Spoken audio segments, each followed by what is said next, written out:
పూరా local. Congress party అధికారంలోకి వచ్చి తెలంగాణ రాష్ట్రంలో 14 నెలలైంది. ఈ 14 నెలల్లో కాంగ్రెస్ పార్టీ అమలు చేస్తానన్నటువంటి 6 గ్యారెంటీలు 100 రోజుల్లో,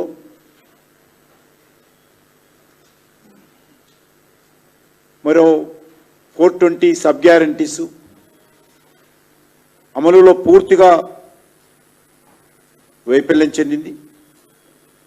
ప్రజలలో తీవ్రమైనటువంటి వ్యతిరేకత ఈరోజు తెలంగాణలో అన్ని వర్గాల ప్రజల్లో చోటు చేసుకుంది.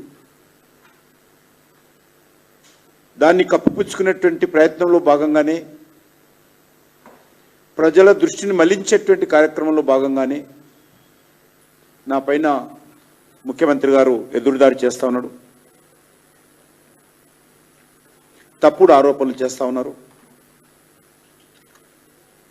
ఈరోజు కాంగ్రెస్ పార్టీ అంతర్గత కుమ్ములాటలు, కాంగ్రెస్ పార్టీలో రేవంత్ రెడ్డి గారి మీద వస్తున్నటువంటి అసంతృప్తి, ఇవన్నీ కూడా ఈ యొక్క ఆయన మాట్లాడుతున్నటువంటి విధానంలో చాలా స్పష్టంగా కనిపిస్తూ ఉంది.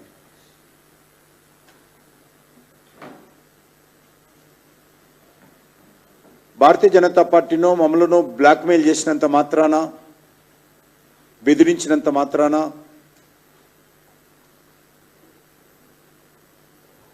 ఆయన మీద ఉన్నటువంటి వ్యతిరేకత పోదనే విషయం అని అర్థం చేసుకోవాల్సిన అవసరం ఉంది.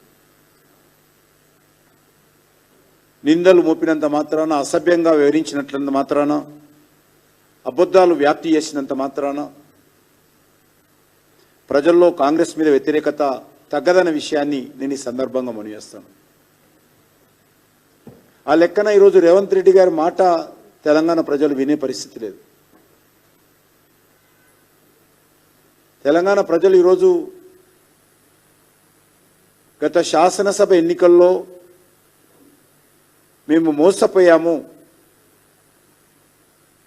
మాకు ఇస్తానన్నటువంటి అనేక రకాల హామీలకు నమ్మి ఓటేస్తే ఈరోజు ఏది కూడా అమలు చేయలేం లేదు.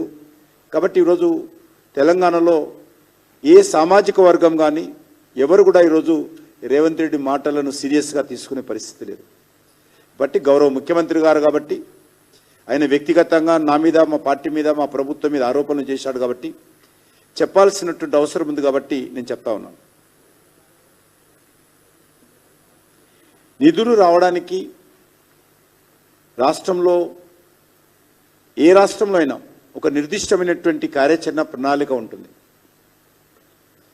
ఎవరైనా దానికి లోబడి రూపకల్పన చేసుకోవాల్సిన అవసరం ఉంటుంది. పెద్ద గొంతేసుకొని మాట్లాడినంత మాత్రాన ఈరోజు సమస్యలు పరిష్కారం కావు. తెలంగాణ రాష్ట్రంలో గత 10 సంవత్సరాలుగా బీజేపీ ప్రభుత్వము, మోడీ గారి నాయకత్వంలో ఏం చేశామనే విషయము, సుమారు 10 లక్షల కోట్ల రూపాయల సంబంధించినటువంటి కార్యక్రమాల వివరాలన్నిటిని కూడా రిపోర్ట్ టు పీపుల్ పేరు మీద 2.5 గంటల పాటు ఒకసారి ఆర్టీసీ కళ్యాణ మంటపంలో, ఒకసారి పింగళ వెంకటరెడ్డి రామరెడ్డి హాల్లో చాలా స్పష్టంగా తెలంగాణ ప్రజల ముందు పెట్టడం జరిగింది. అంతేకాకుండా ఆయన మరోగాడు ముందుకెళ్ళి నేనేదో కేంద్ర మంత్రులను బెదిరిస్తున్నానని మాట్లాడతాను. ఇంత దిగజారి మాట్లాడితే ముఖ్యమంత్రి గారు ఏమాత్రం తెలంగాణకు శోభ పెరుగుతుందో అర్థం చేసుకోవాలి. ఇవి దిగజారుడు, దివాలకోరు ఆరోపణలు తప్ప ముఖ్యమంత్రి స్థాయికి తెగవని మనం చేస్తున్నాం.